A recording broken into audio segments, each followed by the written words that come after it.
오늘 좀 교회론에 대해서 이야기해보고자 합니다. 어, 특별히 저희가 믿는 교회론에 있어서 굉장히 중요한 단어가 바로 세부대의 교회입니다. 주님께서 말씀하셨죠. 세술은 세부대에 담으라. 예, 세술은 성령님의 신선한 임재입니다. 성령님의 신선한 임재를 담아낼 수 있는 교회가 세부대의 교회입니다. 세술은 세부대. 메시지 성경 1장 22절 23절 말씀입니다. 에베소서 1장 22절 23절 에베소서 함께 읽겠습니다. 시작. 여러분도 알다시피 교회는 세상의 변두리가 아니라 세상의 중심입니다. 교회는 그리스도의 몸입니다. 그분은 교회 안에서 말씀하시고 활동하시며 교회를 통해 만물을 자신의 임재로 채우십니다. 아멘. 네, 얼마 전에 이 CBS의 한 기자님이 이 책을 출간하시면서 추천사를 써달라고 부탁하셨어요. 그간 우리 동네 우리 교회라는 이름으로 매주 취재해 오셨던 내용을 모아서 발간했던 책이었습니다. 그 취재한 교회 중에 88개, 88개의 교회를 취재하면서 그 중에 한 교회가 이 산이의 마을 교회였어요. 산이의 마을 교회를 취재할 때 그 기자님이 이렇게 취지를 밝히셨어요. 교회에 대한 고발 프로그램이 넘쳐나는 시대를 살고 있습니다. 그래서 좋은 교회, 희망을 주는 교회에 대해 소개하는 프로그램이야말로 정말 필요하다는 생각을 했습니다. 그러면서 저희 교회를 취재했던 기억이 났습니다. 그러한 취지로 이루어진 취재들이 모여서 만들어진 책이 이렇게 현장에 답이 있다 이렇게 발간됐어요. 이 중에 하나가 또 저희 이야기도 하고, 여기에 제가 추천서를 쓰면서 오늘 읽은 본문 말씀 에베소서 1장 22절 23절 말씀을 메시지 성경으로 번역된 그걸 기록했어요. 여러분도 알다시피 교회는 세상의 변두리가 아니라 세상의 중심입니다. 교회는 그리스도의 몸입니다. 그분은 교회 안에서 말씀하시고 활동하시며 교회를 통해 만물을 자신의 임재로 채우고 계십니다. 라고 적으면서 추천사를 시작했습니다. 그래서 추천사를 이렇게 적었어요. 가슴이 뜨거워지는 말씀이다. 그러나 현실 속에서 교회는 문제로 가득해 보인다. 말씀이 잘못된 것인가? 그럴 리가 없다.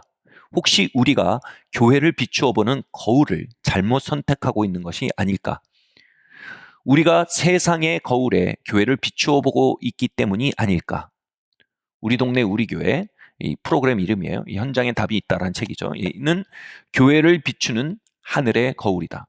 불신은 언제나 성령께서 하시는 일보다는 사단이 하는 일에 더 주목한다.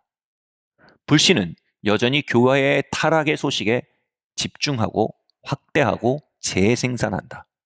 이에 반해 현장에 답이 있다. 우리 동네 우리 교회는 교회 안에 살아계신 주님의 임재를 발견하는 믿음의 눈이다. 여기 소개된 교회들의 이야기는 오늘 우리 가운데 일하시는 주님의 모습을 그려내는 여러 개의 퍼즐 조각이다. 이 책을 덮을 때 우리의 심령은 말씀과 공명하게 될 것이다. 예, 주님은 여전히 교회를 통해 만물을 충만케 하고 계십니다. 아멘. 주님은 교회 안에 말씀하고 계십니다. 교회 안에 임재하고 계십니다. 그뿐 아니라 교회를 통해 만물을 충만케 하십니다. 교회는 세상의 변두리가 아닙니다. 교회는 세상의 중심입니다. 그럼에도 이 교회를 향한 참소, 정죄의 흐름은 이 말씀 자체를 우리에게 생소한 이야기로 만들어버리고 있습니다. 요한계시록은요, 사단이 하늘에서 밤낮 형제들을 향해 참소하고 있다고 말합니다. 하늘은 뭡니까? 영적인 차원입니다. 형제들은 뭡니까? 복수입니다. 각 개인을 말하는 것만이 아닙니다. 성도의 집합체를 말하는 것입니다. 즉 사단은 24시간 365일 형제들의 집합체, 즉 교회를 참소하고 있습니다. 그 참소가 영적 대기에 가득하다는 것입니다.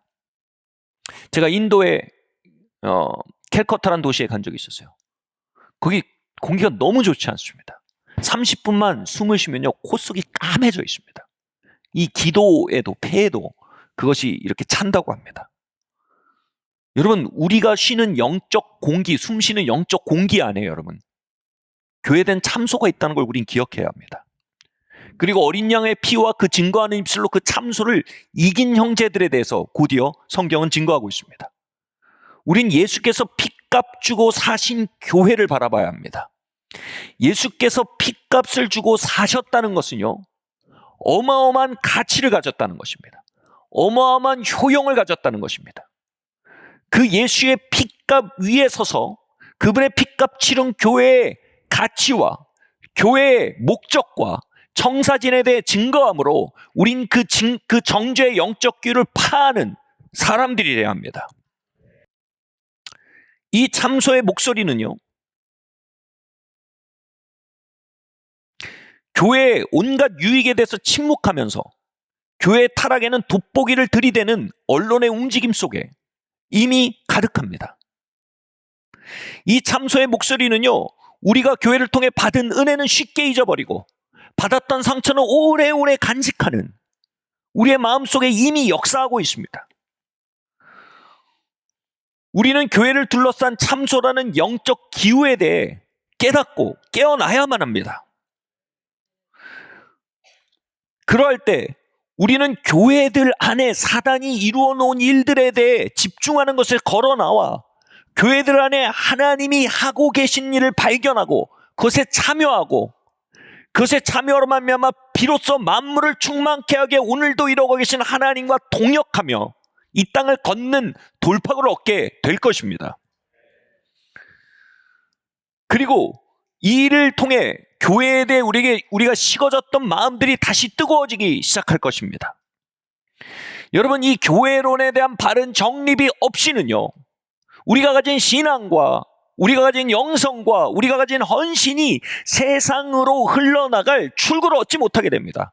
왜냐하면 이 세상을 충만케 하고 이 세상을 완성시켜 가기 위해 하나님이 세우신 기관은 바로 교회이기 때문입니다. 아멘. 마태복음 16장 18절 말씀에서 이것은 아주 명확하게 기록되고 있습니다. 함께 읽겠습니다. 시작. 또 내가 너희에게 이르노니 나는 베드로라. 내가 이 반석 위에 내 교회를 세우리니 음부의 권세가 이기지 못하리라. 우리 예수 그리스도께서 말씀하신 말씀입니다. 여기서 뭐라고 말씀하십니까? 여기서 내가 교회를 세우리라 라고 말씀하셨어요. 이 교회를 세우리라라는 말은요, 헬라어로 미래형의 시제입니다. 이 미래형의 시제는요, 헬라어의 독특한 화법으로 세 가지를 명확히 표현합니다. 첫 번째로는요, 어마어마한 주님의 강력한 의지를 말합니다. 나는 강력한 의지를 가지고 교회를 세워갈 것이다 라는 주님의 선언입니다. 주님의 열정은 교회를 향해 있습니다. 주님은 오늘도 교회를 세워가십니다. 주님은 오고 오는 이 주님의 초림 이후와 초림과 재림 사이의 이 시간 속에서 주님이 생각하시는 가장 가장 큰 열정은 뭐냐면 이 시간 속에 교회를 세우시는 일이라는 겁니다. I will build my church. I will build my church 이겁니다. 나는 이제 주어진 시간을 통해서 교회를 세울 거야. 그분의 열정을 보이신 겁니다. 두 번째로요, 이것은 단순히 열정을 넘어서 확정된 미래에 대한 표현입니다. 여러분, 이룰 수 없는 꿈이란 노래가 있어요. 그 가사가 이거예요. 그 꿈 잡을 순 없어도 이 꿈을 너무나 꿈꾸고 너무나 원하는데 그걸 이룰 수가 없어요. 잡을 수가 없어요. 이것이 내 마지막이라도 그 꿈을 향해 손을 뻗으리라. 뭐 이런 가사예요. 되게 절절해요. 근데 주님이 말씀하신 교회에 대한 꿈은 그게 아니에요. 주님 교회에 대한 열정을 가지실 뿐 아니라 그걸 이루실 수 있어요. 이루실 거예요. 그분은 교회를 완성하는 것을 향해 섭리하고 계세요. 그분의 전능함을 가지고요. 다시 말해 이것은 주님의 열정일 뿐 아니라 확정된 미래이기에 우리가 우리의 삶을 집어넣어도, 다시 말해 투자해도 망가지지 않을 주님의 큰 그림이에요. 아멘. 세 번째로 내가 교회를 세우리니라는 미래형의 말에서 가지는 건 점진적으로 계속하여 세우다라는 화법을 가지고 있습니다. 그러니까 주님께서 이 초림과 재림 사이에 이 수천 년이 될지 뭐 만 년이 될지 모르겠어요. 어떤 분은 3,000년 내에 주님 오시지 않겠냐 뭐 그러기도 하고, 어떤 분들은 2000년대 초반에 주님이 오시지 않겠냐, 막 그런 분들이 계시는데, 그건 모를 일이죠, 당연히. 근데 내가 이 시간 속에서 뭐냐면, 세워가다라는 말은요, 점진적 완성을 의미하는 뜻입니다. 주님은 이 몇천 년의 시간 속에서 교회를 완성해 가시는데, 한 번에 뚝딱 완성하신 게 아니고, 이 시간 속에서 점점 교회를 온전한 모습으로 완성해 가실 것이라는 거예요. 이 말은요, 아직 교회는 미완의 상태라는 겁니다. 그리고 교회가 완전히 완성되었을 때 주님의 뜻하신 교회가 그리스도의 장성한 분량이라고 합니다.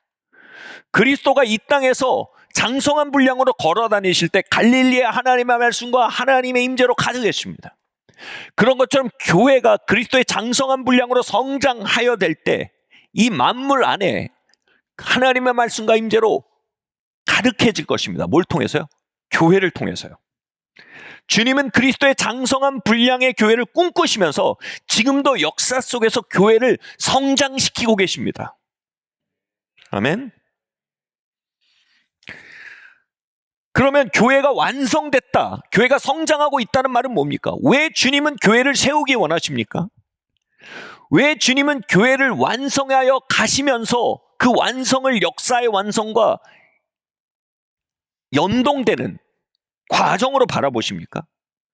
주님은 그 이유에 대해서, 목적에 대해서 명확히 말씀하십니다. 그 교회로 뭐라고요? 음부의 권세가 능치 못하는 교회가 될 것이라는 겁니다. 음부의 권세가 능치 못하는 교회를 완성해가고 세워가고 그것을 온전케 하는 일에 나의 열정과 나의 섭리가 집중되어 있다는 것입니다. 음부의 권세라는 말은요, 헬라어로 지옥의 문을 말합니다. 즉 주님께서 교회를 온전케 하고 강건케 해갈수록 그 교회는 일어나서 지옥의 문을 닫아버릴 거란 얘기인 것입니다. 아담의 타락 이후에 인류의 비극이 무엇입니까? 아담의 번제와 불순종으로 말미암아 인류 역사에 지옥의 문이 열려져 지옥의 군대가 침노에 들어올 수 있게 됐다는 사실입니다. 아담이 지옥의 문을 열어버린 뒤에 질투의 군대, 살인의 군대가 그의 자녀들에게 방문해서요, 형이 동생을 질투하여 그를 살인하는 일이 벌어졌습니다. 아담이 문을 열었고 지옥의 군대가 풀어져 그 가문에 나타난 비극적인 역사입니다. 오늘날도 수많은 지옥의 군대가 하는 일들을 우리는 보고 있습니다. 죄의 역사들, 세상의 역사들, 저주의 역사들 우린 보고 있습니다. 많은 사람들은요, 하나님이 이런 일을 하고 있다, 하나님은 선하지 않다라고 생각합니다. 아닙니다. 그건 하나님이 하고 계신 일이 아닙니다. 그건 지옥의 군대가 하고 있는 일입니다. 그리고 그 지옥의 군대의 문을 연 것도 하나님이 하신 일이 아니에요. 인간의 불순종이 한 일입니다. 질문은 이겁니다. 하나님은 뭐 하고 계십니까, 그러면? 하나님이 지옥의 군대가 유린하고 있는 인류 역사, 지옥의 군대가 유린하고 있는 개인의 역사, 지옥의 군대가 유린하고 있는 가문의 역사 안에서 뭘 하고 계십니까? 그거 내가 한 일이 아니야 라고 변호하고 계십니까? 그거 내가 연문 아니야, 네가 연문이야, 너희가 연문이야 라고 우리를 지적하고 계십니까? 거기서 뭐라고 말씀하세요? 나는 그 지옥의 군대가 횡행하고 있는 이 현장 속에서 뭐라고 이렇게 말씀합니다. I will build my church. I will build my church. 내가 교회를 세울 거야. 그 교회를 내가 완성해 갈 것이야. 그 교회를 강건케 할 것이야. 그리고 그 교회가 지옥의 문을 닫아버릴 것이야. I will build my church. 어떤 분은 당황스러울 수 있어요. 아니, 이 참혹한 인류 역사에 대한 대답이 주님이 I will build my church라고요? 이 대답이 당혹스러울 만큼 여러분의 교회로는 빈약한 것이에요. 여러분, 교회에 대해 잘못된 거울로 비춰보고 있었던 것이에요. 교회에 대해 사단이 비아냥거리는 소리에 영적 기후에 취해 있었던 거예요. 깨어나셔야 돼요. 주님은 이 땅의 지옥의 역사를 끝내기 위해 교회를 세우고 계세요. 교회를 세우시고 이 땅 고쳐 주소서. 주의 나라 임하시고 주 뜻 이루어지이다. 아멘. 오늘 읽은 본문에 대해서 한 성경학자는 이렇게까지 표현합니다. 세상은 교회를 완성시켜가는 그 주변부를 두르고 있는 비계이다. 비계가 살 비계가 아니고, 건물을 지을 때 콘크리트 건물을 이렇게 올릴 때 주변에 나무로 틀을 짜서 이렇게 비계를 쌓습니다. 그죠? 그리고 완성이 다 되면 나무 구조물을 다 제해버립니다. 그러면 건물만 딱 남죠. 주님은 역사 속에 교회를 완성하고 계세요. 아멘? 그리고 교회가 그리스도의 장성한 분량으로 완성될 때 주님이 역사를, 세상을 제하실 거예요. 그리고 교회를 통해 온 땅을 통치하신대요. 아멘? 주님 교회를 세우고 계세요. 사단은 그 계획에 대해 매우 힘들어해요. 왜냐하면 그 계획이 완성돼 갈수록, 그 계획이 촉진될수록 자신의 문이 닫히고 자신의 군대가 기반을 잃을 것을 알기 때문이에요.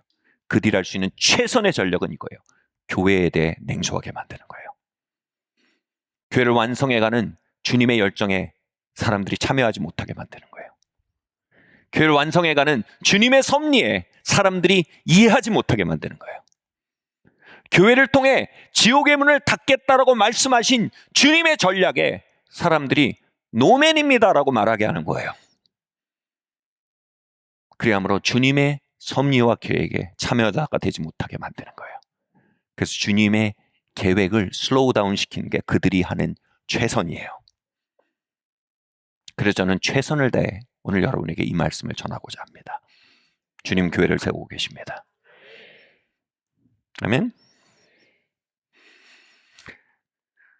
하나님은 지옥의 문을 닫기 위해 NGO를 세우고 계시지 않습니다.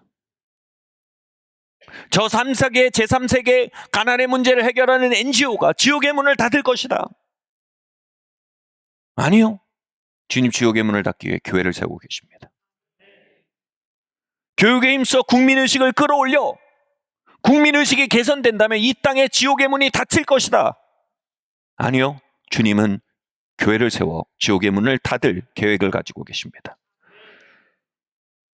평등과 환경운동을 통해 이 땅의 역사를 개선시킬 것이다.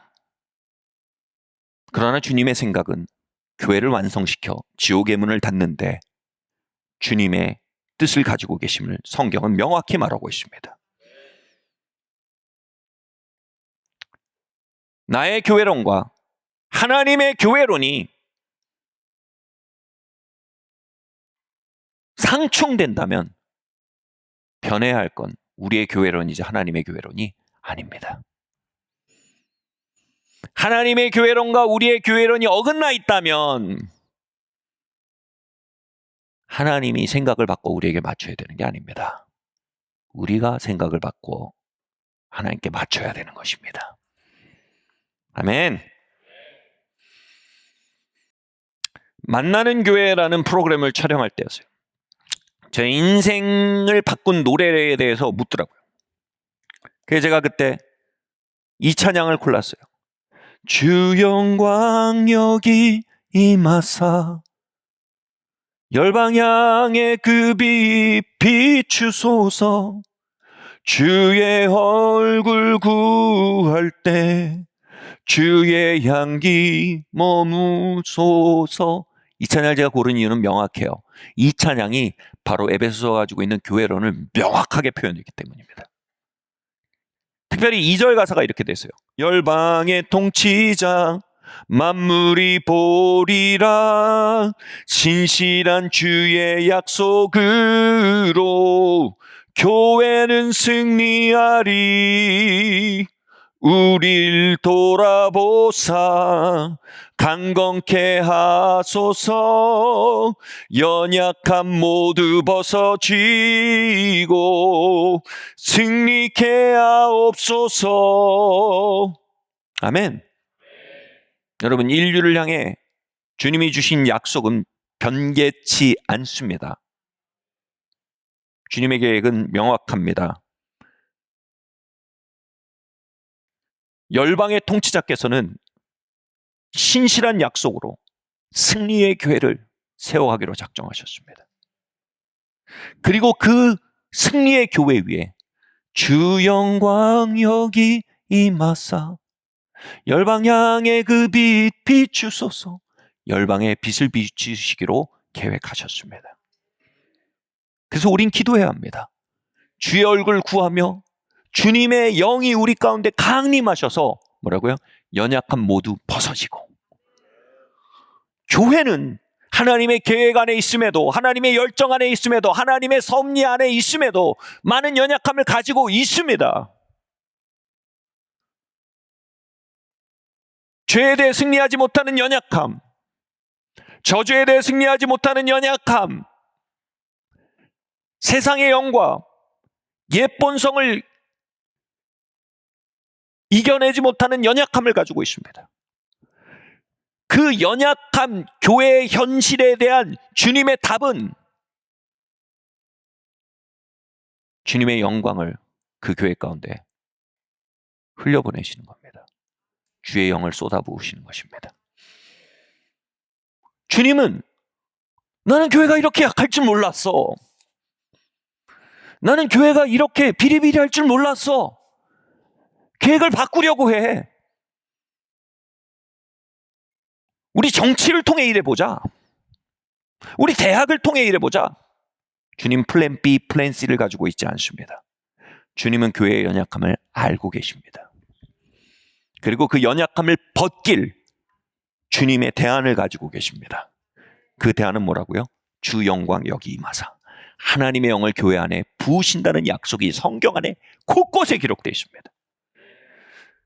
하나님이 하나님의 영을 비상하게 교회 위에 부으실 때 교회가 오래간 신음하던 연약함들이 벗어지고 그 하나님의 영의 충만을 덧입어 교회가 죄를 이기기 시작하고 육성을 이기기 시작하고 세상의 영을 이기기 시작하고 저주를 이기기 시작하는 것에 대한 하나님은 어마어마한 약속을 가지고 계시다는 겁니다.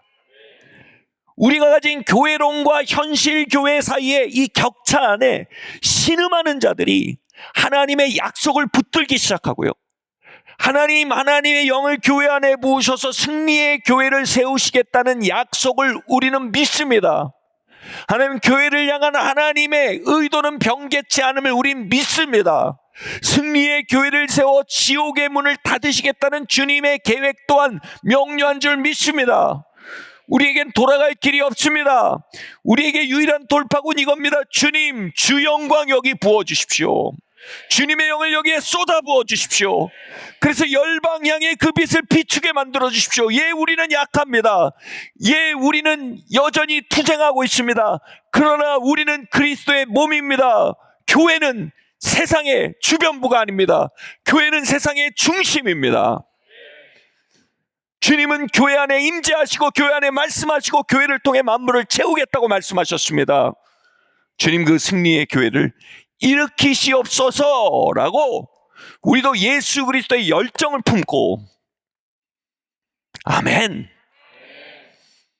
예수 그리스도의 열정과 예수 그리스도의 비전을 품고 예수 그리스도와 함께 걸어가며 교회를 온전케 하실 성령의 부으심에 대한 주님의 약속을 향해 찾고 구하고 두드리는 무리들로 일어나도록 주님께서 우리를 부르고 계시다는 겁니다. 아멘. 이러한 승리의 교회를 향한 주님의 초청은요, 교회사 안에서 정기적으로 있어 왔습니다. 바로 이걸 부흥의 역사라고 합니다. 주님께서 주님의 영광, 주님의 영을 교회 안에 비상하게 부으신 일들이 교회사 안에 많이 있었습니다. 초대교회가 그랬죠. 불의 혀가 갈라지는 것처럼 오순절 다락방에 임했을 때 연약함이 벗어지기 시작했어요. 예수 그리스도를 3번 부인했던, 저주하며 부인했던 베드로가 연약함을 벗기 시작했습니다. 예수님이 잡히자 산산이 흩어졌던 제자들이 연약함을 벗고 일어나기 시작했습니다. 어부로서 별다른 영향력이 없던 그들의 사회과학적인 연약함이 주님의 부으심 안에 벗겨지기 시작했습니다. 그 오순절 다락방은요, 세상의 주변부가 아니라 지금 이 2000년 역사 속에 가장 중심부로서 새로운 역사가 산출되는 인큐베이터로 자리할 수 있었던 겁니다. 바로 주님이 주님의 영광을 120문도에 부으실 때 교회가 연약함을 벗고 승리의 교회로 일어나고 당시에 열려있던 지옥문을 닫아버리고, 아멘, 지옥의 군대가 끊어지기 시작하고 하나님의 통치가 그 시대에 나타났던 것입니다. 그게 사도행전이잖아요. 사도행전은 끝나지 않았어요. 계속 말하면 끝이 없지만 좀 더 가까이 얘기하면 영국의 청교도 부흥이 그랬어요. 그들이 부흥의 약속을 붙들고 기도하며 승리의 교회를 위해 기도할 때 하나님께서 청교도 부흥을 영국에 부으셨을 때 그 영광으로 말미암아 술집들이 문을 닫기 시작했어요. 당대 지옥의 문이 닫히자 자체적으로 우리는 노예를 부리는 일을 더 이상 할 수 없다라는 자각이 일어났어요. 여러분, 당시 노예 산업이 얼마나 컸는데요. 지금 우리나라 자동차 산업이 얼마나 큽니까? 그 정도였던 거예요. 그런데 이것은 인간에게 할 수 있는 일이 아니다라고 자각이 일어나서 자체적으로 노예 산업 자체를 끝내버린 것이에요. 하나님 경외하는 마음이 그 시대에 들어온 거예요. 그게 어디서 시작됐어요? 교회 안에서 시작된 겁니다. 교회가 그들의 연약함과 하나님의 교회론 사이에 그 격차를 갈급함으로 바꾸어 하늘문을 두들길 때 하늘이 그 위에 성령의 비를 부어 그 땅의 지옥문을 닫아냈던 것입니다. 여러분, 웨일스 부흥이 그랬어요. 제가 웨일스 부흥이 일어났던 곳에 가봤어요. 웨일스 큰 지역은 아니에요.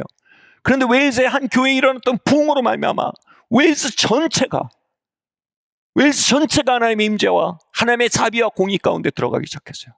당시 비행기도 없었어요. 전 세계에서 배를 타고 몇 달 걸려서 웨일스 부흥을 방문했어요. 그렇게 웨일즈의 부흥을 보고 큰 충격을 뭐에 받은 거예요? 승리의 교회의 현장을 보고 충격을 받은 거예요. 에베소서의 교회론이 현존할 수 있다는 사실에 충격을 받은 거예요. 그 돌파구가 바로 성령님의 강림에 있다는 사실을 발견하고 갈급함이 일어난 거예요.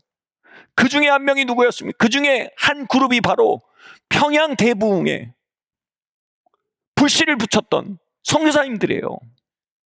이 선교사님들이 우리 한국 땅에 있는 교회들에게도 하나님 승리의 교회로 일어날 수 있도록 하나님 동일한 일을 행하시옵소서, 다시 그 일을 우리 가운데 행하십시오. 그들이 하늘문을 두드리고 기도하기 시작할 때 1907년 장대형 교회에 성령께서 강림하셨던 거예요.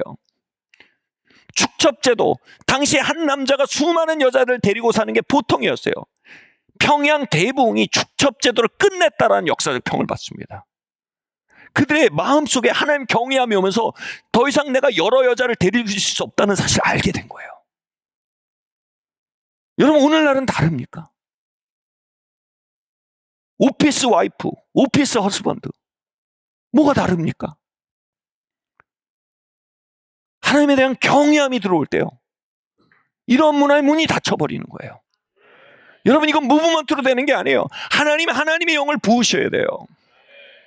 아멘.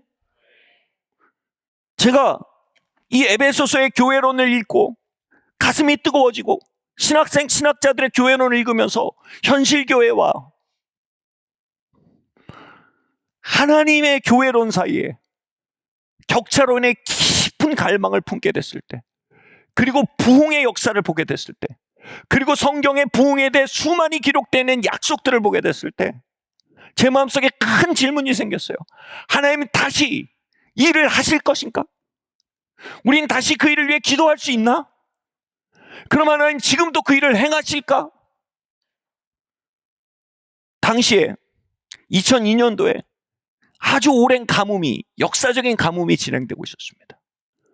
그런데 저희가 모임을 하다가 한 가지 예배를 드리다 깨닫게 됐어요. 성경에서는 가뭄이 올 때 하나님께 기도하라라는 말씀이 있었어요. 그래서 저희가 예배를 드리다가 제가 설교하기 전에 이렇게 얘기했어요. 여러분, 우리가 가뭄 계속되고 있는, 몇 주째 계속되고 있는 이 가뭄에 대해서 기도합시다. 하나님께서 우리가 이 땅에서 기도하면 하늘에서 듣고 그 하늘문을 열고 비를 내리시겠다고 약속했습니다. 우리 같이 기도합시다, 그렇게 얘기했어요. 그래서 우리가 막 기도하는데 마음이 뜨거워지는 거예요. 너무나 아름다운 거예요. 이 땅의 가뭄을 위해서 우리가 기도할 수 있는 특권이 있는 거예요, 교회가. 기도하는데 막 하나님의 은혜가 있고 하나님의 자비가 막 있는 거예요. 그래서 감동이 돼서 저희가 여러분 이 한 주 동안 우리가 가뭄이 끊어지도록 띠끼로 기도합시다. 그래서 당신은 아침 굶고 기도해라, 당신은 점심 굶고 기도해라, 당신은 저녁 기도해라, 띠끼 금식을 하면서 기도하고 있었어요. 제 기억에 맞다면 당시 수요일이었어요. 기상청이든 어디든 아무도 예상하지 못했어요. 수요일에 갑자기 몇 주 동안의 가뭄을 깨고 아무도 예상하지 못한 때 비가 막 쏟아지기 시작했어요. 제가 당시 장로회 신학대학교 도서관에서 공부를 하고 있었어요. 근데 사람들이 비다 그러는 거예요. 가뭄이 너무 심했거든요. 제가 책을 덮고 밖을 보니까 믿을 수가 없는 거예요. 비가 오는 거예요. 많은 사람들에겐 놀라운 우연이지만 저에겐 하나님의 응답이었어요. 아멘. 저는 그때 삐삐였는지 뭐였는지 정확히 기억이 안 나는데 문자를 보냈어요. 비다. 여러분 비가 옵니다. 같이 기도하는 사람들. 그 사람들이 막 할렐루야 빕니다. 제가 그때 밖으로 나와서 장신대 캠퍼스를요. 그냥 우산도 안 쓰고 1시간 동안 비를 먹고 걸었어요. 그건 비가 아니에요. 그건 하나님의 응답이에요. 그렇게 장신대 그 교정을 걸으면서 비를 맞는데 제 마음속에 하나님께서 이런 감동하신 건 내가 물리적인 가뭄에도 기도하라고 성경에서 도전하지 않았냐. 너희가 그 도전을 위해 서서 물리적인 가뭄을 얘기도 때 내가 응답하지 않았냐. 하물며 너의 영적 가뭄에 대해 내가 수없이 약속하지 않았냐. 영적인 소낙비에 대해 수없이 약속하고 영적인 큰 비에 대해 성경에 수없이 부흥의 약속을 주지 않았냐. 너희가 그 영적 비를 구하며 이 시대의 가뭄 위에 서서 하늘 문을 두드린다면 내가 어찌 응답하지 않겠느냐. 너무나 자명한 사실이었어요.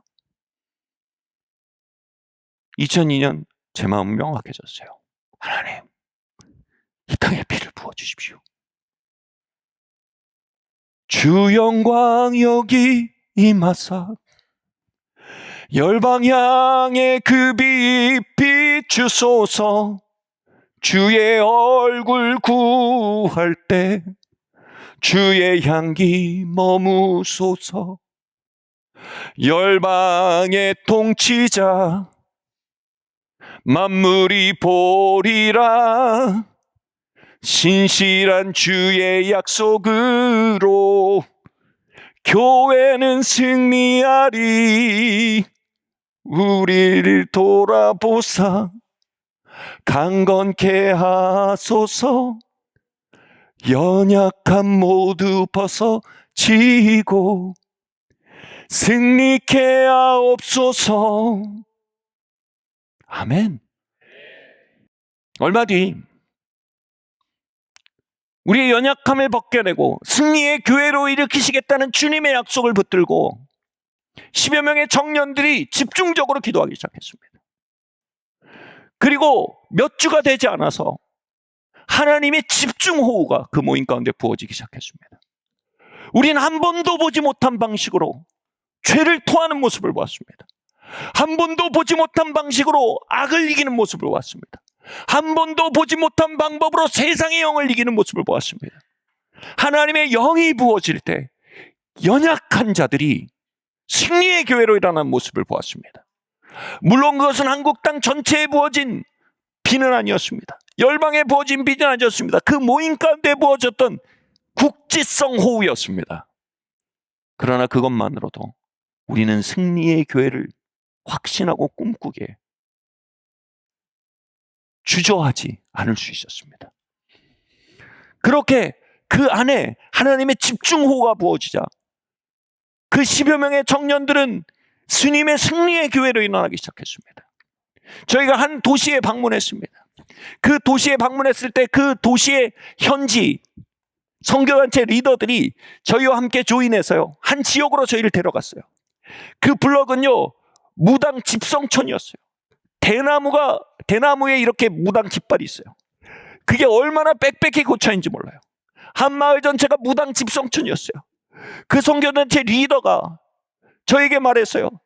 저는 오랫동안 이 지역을 위해 기도하였습니다.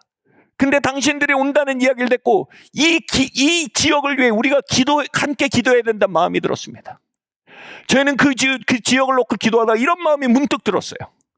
이렇게 많은 무당집들이 점을 치기 위해선 영맥이 필요하다. 영적인 수자원이 필요한 거예요. 그 뒤에 지리산이 있었는데 그 지리산에 영적인 수자원이 있을 거라는 이상한 깨달음이 있었어요. 우리 크리스찬도 산기도 가잖아요. 그래서 저희가 기도하면서 하나님 이 영맥이 끊어지게 해주세요라고 기도하기 시작했습니다. 그러면서 그 지리산의 한 지역을 들어갔을 때 저희가 정말 놀라운 인도하심을 경험했어요. 거기에 어마어마한 산당이 있는 것이에요. 어마어마한 잡신의 부흥이 있는 산당이 있는 것이에요. 저희가 거기에 지역 그 대학생들 리서치 팀으로 돌아봤어요. 그리고 그날 밤 철야 기도가 들어갔어요. 그 현지 선교단체 리더들과 저희 내려갔던 청년들이 함께 기도하기 시작했습니다. 밤새 기도하는데 하나님의 능력이 부어지고 불의 여같이 갈라지는 권능이 임하면서 저희가 새벽쯤이 됐을 때 큰 평화가 마음속에 임했어요. 그러면 저희가 기도하면서 이런 비전을 봤어요. 바로 그 산당 밑에 땅을 파고 성경이 탁 묻히는 모습을 봤어요. 그걸 보고 제가 얘기하면서 됐습니다. 그리고 그 모임에 흩어져서 헤어졌어요. 그리고 얼마 뒤에 놀라운 이야기를 들었어요. 그 점집들 있던 그 블럭이 완전히 철거돼 버리는 거예요. 그리고 거기에 교회가 세워지기 시작하는 거예요. 아파트촌이 들어오기 시작하는 거예요. 그 일을 보면서 그 선교단체 리더들이 그러니까 소위 말하고 이제 눈이 튀어나온 거예요. 눈이 튀어나온 거예요. 뭐에? 승리의 교회를 본 거예요. 너희 두세 사람이 이 땅에서 묶으면 하늘에서 묶고 이 땅에서 풀면 하늘에서 풀리리라. 한 지역의 지옥의 문을 닫아버리는 모습을 본 거예요. 하나님이 교회를 성령으로 채우시면 이런 일이 가능하구나. 저는 소위 말해 모태신앙으로 컸습니다. 하나님의 영을 잃어버리고 하나님의 임재를 잃어버리고 연약감 가운데 놓여있는 교회는 삶을 바칠 만한 가치가 있어 보이지 않습니다. 목사는커녕 집사도 못하겠습니다. 그러나 승리의 교회라면 하나님의 임재가 임하고 하나님의 음성이 운행하고 하나님이 인도하시고 지옥의 문을 닫으시고 그리스도의 장성한 분량을 향해 자라나가며 I will build my church라고 말씀하시는 주님의 열정이 역사하는 주님의 섭리 안에 있는 교회의 종말로 완성을 향해 끊임없이 나아가는 승리의 교회를 위해서면 우리 젊은 뿐이겠습니까? 우리 일생뿐이겠습니까? 나의 자녀뿐이겠습니까? 나의 가문뿐이겠습니까? 나의 자산뿐이겠습니까? 그것은 참으로 모든 것을 올려놓을 만한 하나님의 섭리와 하나님의 역사의 현장이라 이겁니다. 주님은 승리의 교회를 일으키고 계십니다. 하나님의 영광이 거하는 교회, 하나님의 영의 부으심이 있는 교회, 부흥의 영이 역사하는 교회, 우린 그것을 새 부대의 교회로 갑니다. 새 부대의 교회. 주님께서 말씀하셨어요. 마가복음 5장 37절 38절 말씀 함께 읽겠습니다. 시작. 새 포도주를 낡은 가죽 부대에 넣는 자가 없나니 만일 그렇게 하면 새 포도주가 부대를 터뜨려 포도주가 쏟아지고 부대도 못 쓰게 되리라. 새 포도주는 새 부대에 넣어야 할 것이니라. 아멘. 우리는 하나님의 성령의 강림에 대한 약속들을 성경에서 받고 있습니다. 부흥의 약속들을 받고 있습니다. 하나님의 영광이 빛처럼 우리에게 부어질 것에 대한 수많은 약속들을 받고 있습니다. 그러나 여러분, 그 하나님의 영광이 임하는 것, 하나님의 성령이 부어지는 것, 하나님의 능력이 부어지는 것, 여러분 설레고 소망된 이지만 동시에 여러분 위험이 동반되는 일이라고 이 말씀은 말하고 있습니다. 우리가 헌부대를 가진 척으로 그 채로 다시 말해 그냥 종교적인 조직으로 하나님의 영광을 초대한다면요, 그 새술이 옛 부대도 터뜨려서 옛 부대도 버리고 술도 버린다라고 경고하고 있는 것입니다. 여러분, 하나님의 영광이라는 말은 원어로 보면 무게라는 말입니다. 무게. 무거움, 카보트란 뜻입니다. 하나님의 영광이 임하는 것은요, 마치 영적인 무게가 그곳에 임하는 것과 같습니다. 여러분, 하나님의 영광이 내려앉다라는 표현이 성경에 굉장히 많은데요, 보기엔 멀쩡해요, 그죠? 근데 이게 구조적으로 문제가 있는 의자예요. 여기에 제가 앉으면요,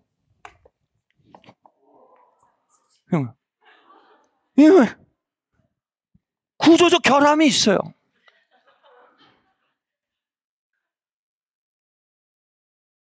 하나님이 왜 우리가 하나님의 영광을 임해 주셔서 수없이 기도하지만 때로는 하나님이 그 영광에 대해 유보하시거나 때로는 그 기도에 대해 응답하지 않으실까요? 하나님의 영광은 카보트, 무게예요. 하나님의 임재와 하나님의 능력이 그곳에 임할 때 구조적인 문제가 있다면요, 그것이 내려앉거나 부서질 수 있어요. 옛부대의 교회는 세상의 빛이 아닌 세상의 근심거리입니다. 옛부대의 교회는 세상의 소금이 아닌 세상의 고발거리입니다. 주님은 옛부대의 교회 위에 셋을 붓지 않으십니다. 주님은 새부대의 교회를 일으키십니다. 주님은 교회 위에 앉으시며 교회 안에 말씀하시며 운행하시며 교회로부터 일어나 세상을 충만케 하십니다. 새부대 교회를 세우시는 주님의 열정에 여러분의 열정이 있다길 바랍니다. 새부대 교회를 세워가신 주님의 섭리에 여러분의 인생 계획이 있다 있길 바랍니다. 새부대 교회를 통해 세상을 충만케 하시고 채우실 하나님의 비전에 여러분의 비전이 모자이크처럼 맞아 있기를 예수님으로 축원합니다. 교회는 세상의 중심입니다.